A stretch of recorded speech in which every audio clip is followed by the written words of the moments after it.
Nós temos ali várias fotos, né, do primeiro Congresso Mineiro de Engenheiros.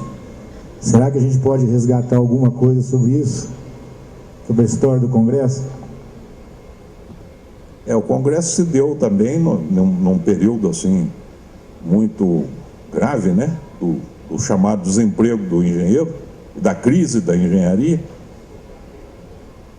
Eu só me permito resgatar uma coisa que pouca gente sabe e causou um ciúme tremendo entre os outros sindicatos de engenheiros.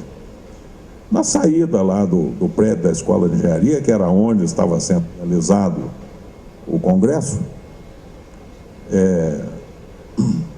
a televisão me cercou lá na saída do prédio. Era uma tardinha, assim por volta de 5 horas da tarde, e o repórter fez a pergunta, né?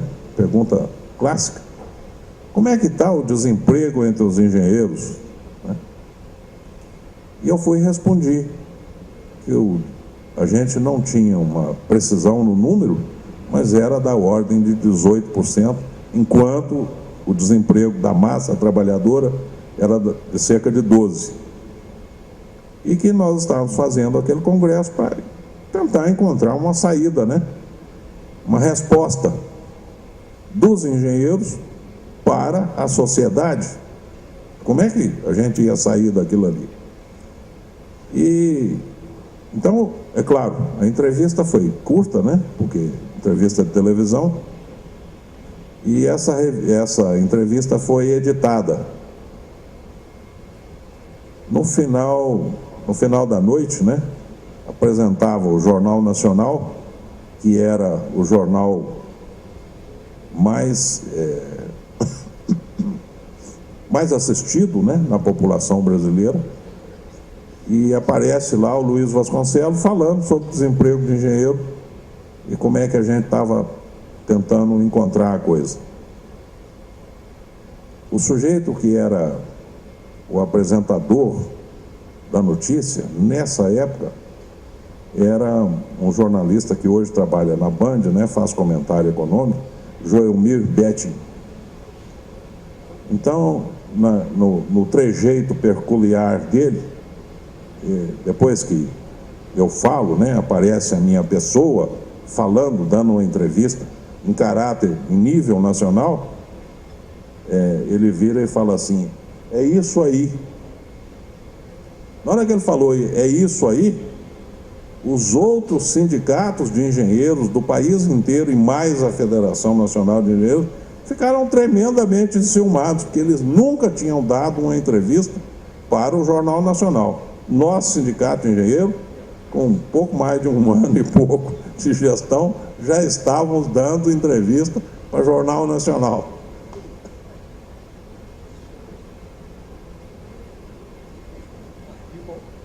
O Congresso Mineiro de Engenheiros. O Congresso foi uma coisa muito interessante, porque a gente não tinha assim muita expectativa naquilo, né?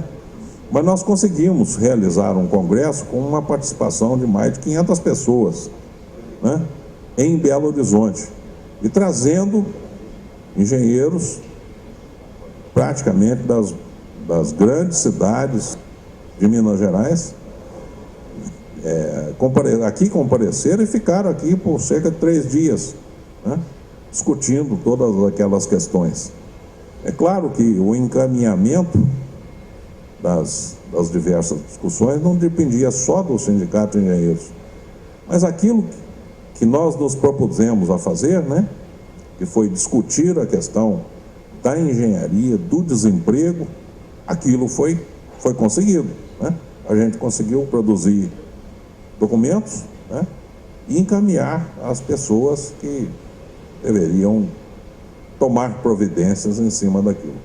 Acho, no meu modo de entender, acho que foi um sucesso, porque a gente não esperava uma participação tão grande de engenheiros, né? É claro que eram também pessoas, como o Augusto ressaltou aqui, pessoas idealistas, né? Muitas pessoas idealistas ali compareceram.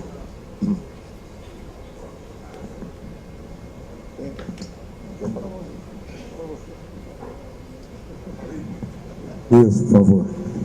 Não, complementando assim, a importância que eu vejo maior é porque não havia, inclusive, debate, né? Mas essa mudança, essa virada desse grupo, quando assume o SENGE, ele abre o debate em várias frentes. Então, por exemplo, eu atuava em termos da área de saneamento, né?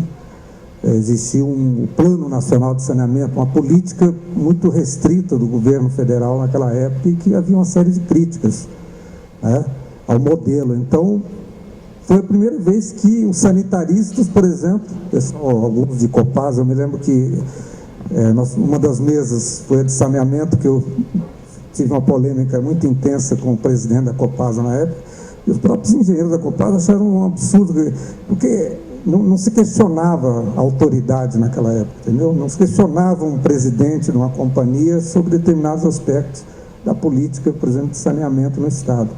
Então, essa é a questão, entendeu? Todos os temas puderam, a partir daí, ser debatidos. Porque hoje a gente fala assim, é um congresso, um debate, hoje se debate muito, mas na época, o fato de ter o Congresso de Engenheiros e sentar na mesa e começar a questionar questões da política do país, né, porque não se debatia, isso que era é o momento de lutar por espaços democráticos. Eu acho que foi a grande vitória nossa. Agora, então, eu quero falar. Gente, um negócio muito interessante, sabe? Porque naquela época, os partidos ainda não existiam assim. Existia, mais ou menos, né? Estava em formação. Exatamente. Além dos partidos clandestinos, que tiveram um papel enorme na nossa história, e o Wilson está me lembrando aqui, tem que ser resgatado isso, não é?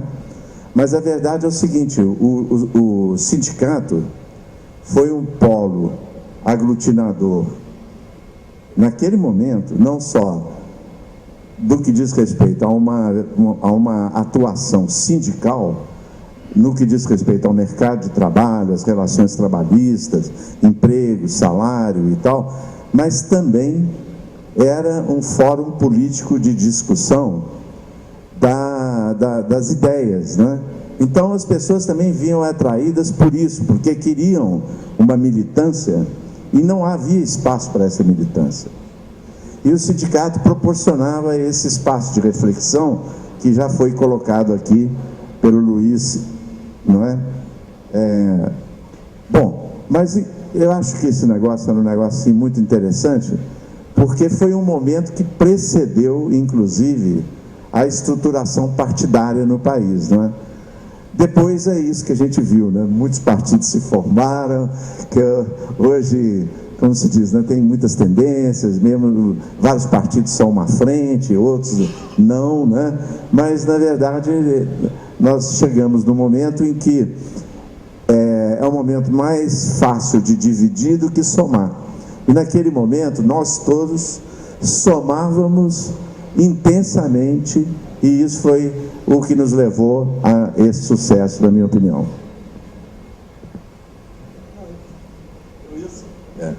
Eu quero só complementar aqui com relação a isso que o Augusto disse. Eu não quis me adentrar nesse assunto, mas eu quero ressaltar que o sindicato realmente ele propiciou as diversas, vamos chamar assim, tendências, né, que existiam à época, de pessoas que já até participavam de alguns partidos assim, na clandestinidade, tiveram vez e voto no Sindicato de Engenheiros, né? Em igualdade de condições com outras pessoas que às vezes não tinham nem opinião política formada, mas participavam daquele processo, né? E discutiam questões as mais diversas de forma, vamos dizer assim, harmoniosa, né? E isso é que é o mais importante. Você conseguir conversar com o seu, entre aspas, adversário político, adversário não, é o sujeito que tem ideias diferentes de você, de forma democrática, né? Escutar o que é que ele tem para dizer e, se você tem alguma coisa a contradizer, coloque essa questão, né? Isso ocorreu muito no sindicato, durante todas as gestões, né? A nossa gestão, a gestão que se sucedeu, outras gestões mais para frente, todas elas tiveram questões como essa. Mas antes não existia essa possibilidade de você estar num fórum plural discutindo as questões as mais variadas possíveis, né? Isso foi, eu não digo que foi mérito nosso, né? Foi mérito daquele grupo que ali assumiu esse poder, essa discussão. Bom, acho que você tem algumas perguntas aí, mas eu queria... Fica à vontade. Só aproveitar o gancho para dar o meu testemunho Eu gostei de aproveitar o gancho. Eu estava até toda vez que o Luiz falava assim, eu ficava, nossa, realmente com uma memória seletiva, né? Eu não lembrava de vários casos.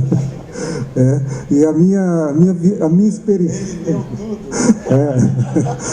E eu falei, gente, eu não me lembrava nem que vivi essas questões, mas então eu queria deixar para mim registrada o que eu me lembro, né? O que para mim foi importante nesse momento. E a gente precisa entender o contexto daquela época. Uma das coisas mais marcantes que eu acho que significou essa nova gestão lá, quer dizer, essa virada, né?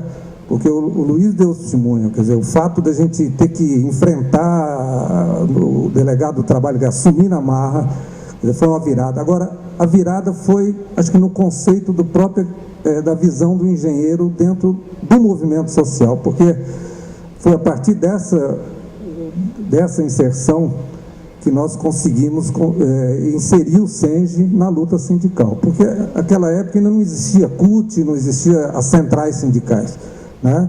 A CONCLAT veio alguns anos depois. Então, o que era? Isso é a minha visão da época. O que era um engenheiro dentro de uma fábrica? O que eram os engenheiros dentro da CEMIG?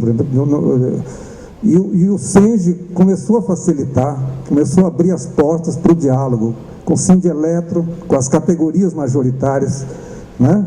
Começou a fazer negociações coletivas, e o que mais me marcou na época, quer dizer, a aproximação do SENGE, não só com os outros sindicatos de trabalhadores, porque essa divisão na época, quer dizer, eu não sei hoje, há muito tempo eu estou como consultor autônomo, então não sei, mas na época, engenheiro e operário, né, na época da ditadura, eram coisas extremamente distintas. Eu me lembro de um fato, não sei se vocês se lembram, quando a greve dos metalúrgicos de Monlevade, eles vieram nos procurar pela primeira vez, falaram, a gente sabe agora que tem um pessoal aí melhor, e eu queria que vocês nos ajudassem, porque na fábrica o engenheiro é feitor.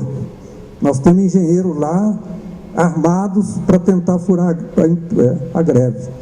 Não sei se vocês lembram, assim, né? Então a gente ficava numa situação muito delicada, porque nós éramos um grupo de idealistas inseridos numa luta social, numa tentativa de aproximar com toda a classe trabalhadora, e sabendo que nós tínhamos engenheiros que ainda tinham um papel muito... E isso a gente conseguiu avançar, né?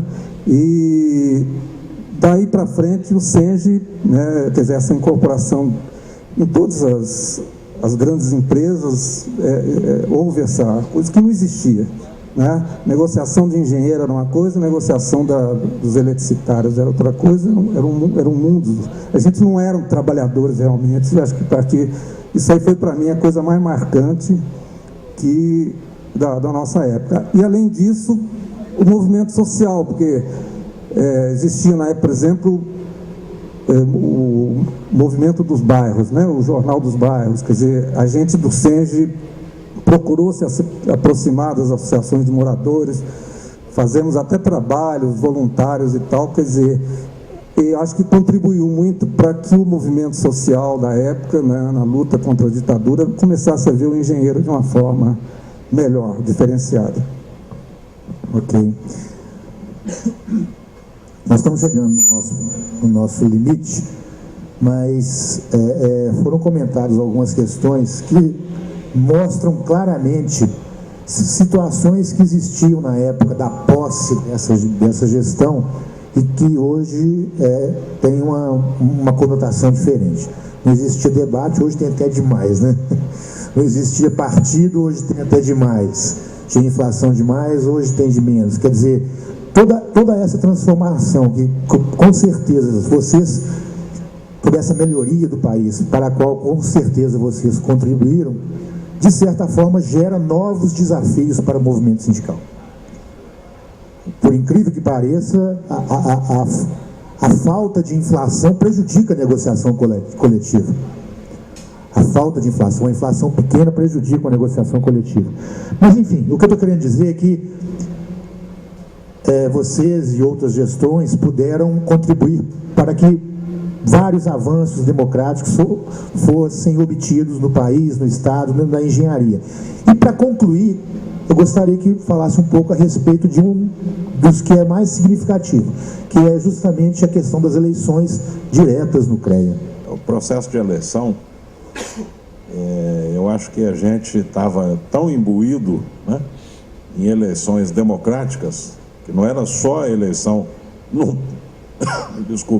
próprio sindicato, mas nós sindicatos de engenheiros de Minas Gerais, fomos os pioneiros dos sindicatos de engenheiros do Brasil na campanha das diretas já. Nós chamávamos diretas agora. O nosso símbolo era diretas agora. Olha, veja como nós nos antecipamos até nacionalmente na criação de um modelo. Bom, mas o nosso objetivo era que esse tipo de democracia, né, se estendesse para tudo e para todos, né? Especialmente no caso do CREA. O CREA, para nós, naquela ocasião, era uma grande caixa preta, né? Eu citei aqui o exemplo do nosso representante, dos nossos representantes, lá junto ao CREA, que era um segredo de Estado, né? A gente não podia saber sequer o nome das pessoas, o que era um absurdo, né? E desde a época do Centro de Estudos de Engenharia, a gente tinha também o propósito de democratizar o CREA, né? Fazer com que o CREA funcionasse a favor dos engenheiros, né? O CREA era uma grande caixa preta e mais uma grande caixa preta com muito dinheiro, né? Que arrecadava uma fortuna. E onde é que era empregado esse dinheiro? Em favor de quê? Né? Uma das primeiras coisas que a gente tentou fazer foi realmente o problema da eleição direta no CREA. Só que o CREA é regulado por uma lei federal, votada no Congresso Nacional. A gente não tinha tempo hábil para fazer uma modificação no Congresso. E mais, essa modificação significaria não uma mudança no CREA de Minas Gerais, mas em todos os CREAs, né? E a gente nem sabia se outros estados estavam querendo fazer esse tipo de coisa. Então, ao final da minha gestão, foi promovida uma grande negociação, né, entre as maiores entidades com representantes no CREA, aquelas que tinham o maior número de conselheiros. Então, houve, digamos assim, uma união, entre aspas, entre o sindicato e a Sociedade Mineira de Engenheiros, que ainda era, naquela ocasião, a que detinha quase que o poder de veto lá dentro do CREA. Era a que tinha a maior quantidade de conselheiros. E a eleição no CREA era uma eleição indireta, feita no colégio eleitoral dos conselheiros. Era assim no CREA, era assim no CONFEA. Muito bem. Qual a saída para isso? A saída foi uma saída inteligente, né, que era fazer uma eleição prévia, uma consulta prévia entre todos os engenheiros que quisessem votar, né? O voto não era obrigatório. E esse eleito, né, nessa consulta, seria então, por um acordo de cavalheiros, referendado na eleição do Conselho do CREA. Muito bem.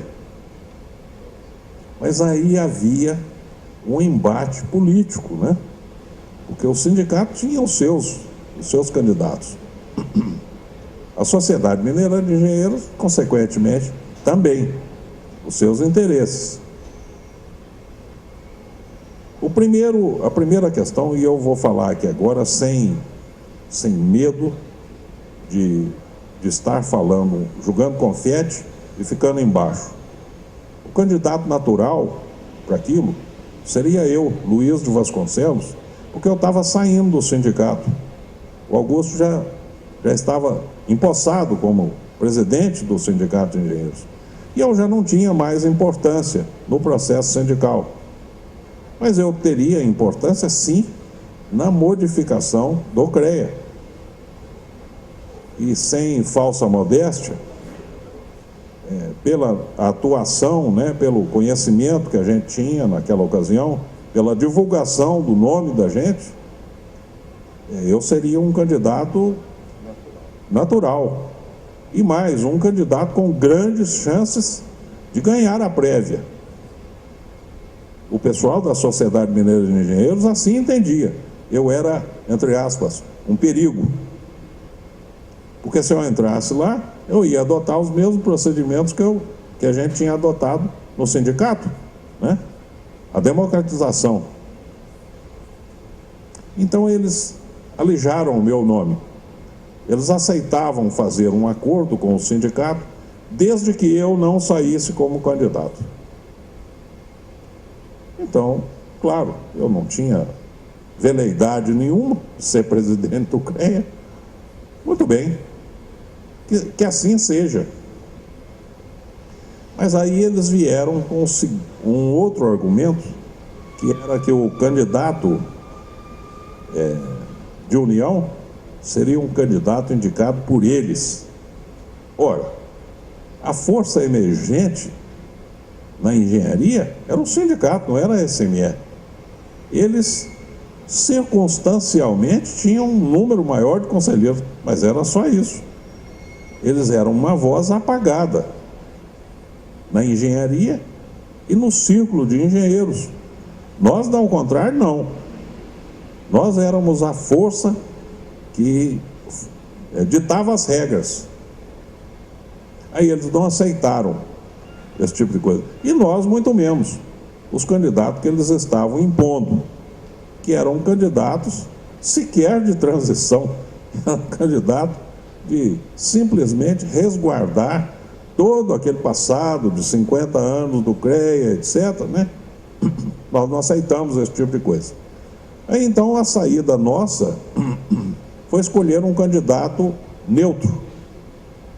Esse candidato neutro foi um arquiteto chamado Silas Raposo. Era um sujeito que era diretor da escola de arquitetura lá do Isabela Hendricks, uma pessoa assim benquista por todo mundo, tinha sido conselheiro, quer dizer, ele tinha conhecimento de CREA, né? Fizemos a prévia. Claro que ele ganhou, né? Ele foi apoiado pelo sindicato, ele ganhou a prévia. Só que na hora de referendar, eles apresentaram um nome alternativo, Márcio Rocha, né? E ele foi eleito pelo plenário, naturalmente. A porta do CREA tinha lá uma multidão lá, uns 200, 300 engenheiros, né? Já assim mobilizados pelo sindicato de engenheiros.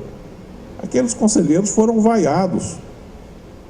E mais, houve uma campanha a posteriori, né? E eles, os conselheiros da SME foram intitulados de traidores E aí publicou-se o boletim, não sei o quê, etc., né? Saiu notícia no jornal. Assembleia Legislativa, uma série de coisas, uma série de manifestações legítimas, né? Assim, do descompromisso da Sociedade Mineira de Engenheiros e dos seus conselheiros com aquela situação. Então foi um período assim muito conturbado, porque eu hoje tenho para mim que o Márcio Rocha foi um coitado, né? Foi um sujeito que foi levado àquela posição e ele sem malícia, né, aceitou aquele tipo de situação e mais, ele atravessou uma situação calamitosa lá no CREA. O CREA estava construindo aquele mastodonte que eles têm lá, né, e estava endividado. Não tinha dinheiro para acabar a obra, certo? A obra faraônica. Eles não tinham dinheiro. Eu sei, a posteriori, que o CREA, faltou dinheiro ao CREA para pagar funcionário. E ele, Márcio Rocha, empenhou o nome dele no banco, na rede bancária, para contrair empréstimo para pagar funcionário. Quer dizer, se o CREA não repusesse aquele dinheiro a tempo, ele teria que pagar do bolso dele o empréstimo para uma entidade. Ora, isso não é função do presidente do CREA, não é verdade? Mas ele passou por essa situação. Quer dizer, ele também, de uma certa forma, penou com uma situação esdrúxula, né, do CREA, mas finalmente venceu, né, o bom senso, porque o sindicato continuou batalhando para aumentar o número de conselheiros e chegou num ponto que o sindicato realmente passou a ser uma força, se não era hegemônica, era majoritária. E conseguiu reverter uma série de coisas. Finalmente, culminou com a eleição do Augusto Drummond para presidente do CREA, através dessas forças, né? Dessas forças, eu vou usar uma terminologia aqui imprópria para a época, revolucionárias, né? Conseguiu colocar uma pessoa que não era do CREA, certo? Para dirigir o CREA, e o Augusto deu grande inovação, conseguiu fazer grandes inovações, né? Finalmente se conseguiu votar no Congresso Nacional uma lei modificando hoje a eleição para presidente do CREA, é uma eleição direta, mas dos conselheiros ainda não é. Os conselheiros ainda têm muito poder na direção do CREA. O SENGE, desde a nossa gestão, os conselheiros eram eleitos em assembleia, não era indicação da diretoria, nunca foi, né, indicação da diretoria, era eleitos em assembleia. E nenhuma outra entidade fazia esse tipo de coisa. Só o Sindicato de Engenheiros. Não sei se ainda hoje é assim. No caso do Sindicato de Engenheiros, continua sendo. Mas e as outras entidades? Fazem? Não sei. Não seguiram o exemplo do Sindicato de Engenheiros. Acho que não. Bom, eu gostaria de agradecer a você, Luiz Vasconcelos, Augusto, Wilson. Eu vou passar para vocês uma pequena lembrança do sindicato e em seguida eu passo o microfone para que vocês possam se manifestar, se assim o desejarem. O Luiz de Vasconcelos.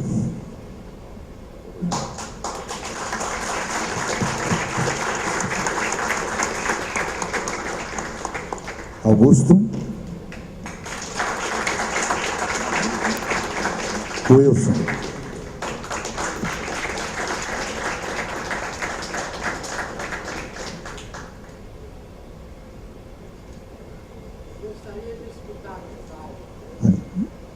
Só um minutinho. Eu agradeço a presença de todos vocês. Espero que tenha sido uma oportunidade agradável de estar conosco. Com certeza podemos aprender muito, não só sobre a história do SENGE, mas principalmente sobre a história das pessoas que fizeram a história do SENGE. Esse é o maior legado que nós podemos ter. Eu vou precisar do óculos. Tá? Você que está homenageado. Luiz Vasconcelos. O Sindicato de Engenheiros do Estado de Minas Gerais, no ano em que comemora 65 anos, tem a honra de homenageá-lo pela contribuição na construção da história do sindicato e da cidadania neste país. Projeto SENGE Memória, 165 anos.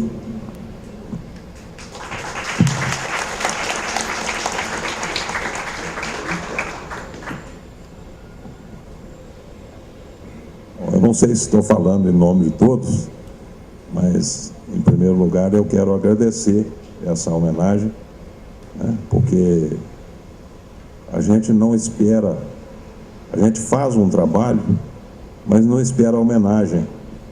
A gente espera só que esse trabalho tenha prosseguimento. E eu posso dizer, em sã consciência, que o trabalho teve realmente consequência e teve prosseguimento em todas as gestões que se sucederam à gestão que eu tive a honra de ser o presidente. Muito obrigado.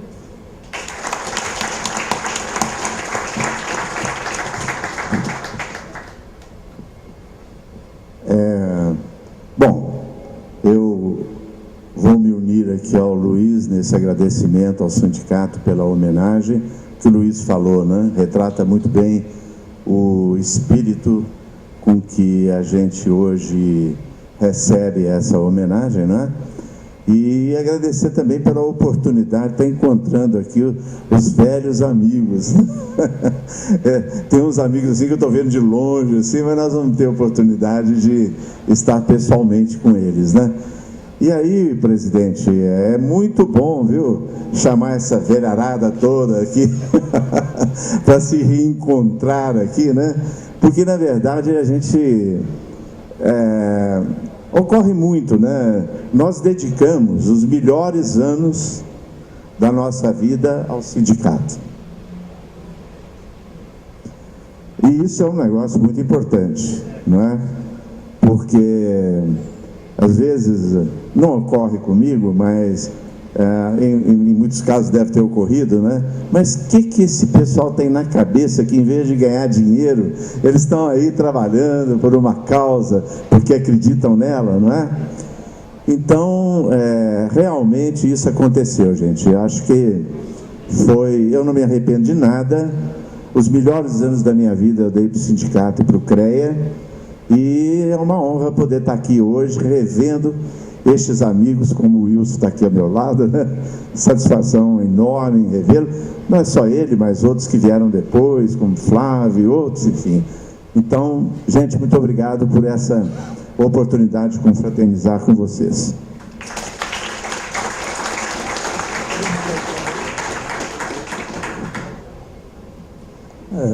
Também agradeço o convite do SENGE e realmente é uma emoção, porque hoje é que a gente consegue enxergar, quer dizer, a importância que foi aquele momento, né, tudo que representou, né, e que, como diz o Augusto, quer dizer, para mim, além do... eu entrei numa boa hora porque eu vinha de movimento estudantil doido para fazer alguma coisa e de repente você se torna engenheiro e perdido, e eu tinha me mudado para Belo Horizonte, eu não era daqui, e com menos de 6 meses já fiquei sabendo, até uma turma se reunindo no Centro de Estudo de Engenharia, uma salinha lá, né?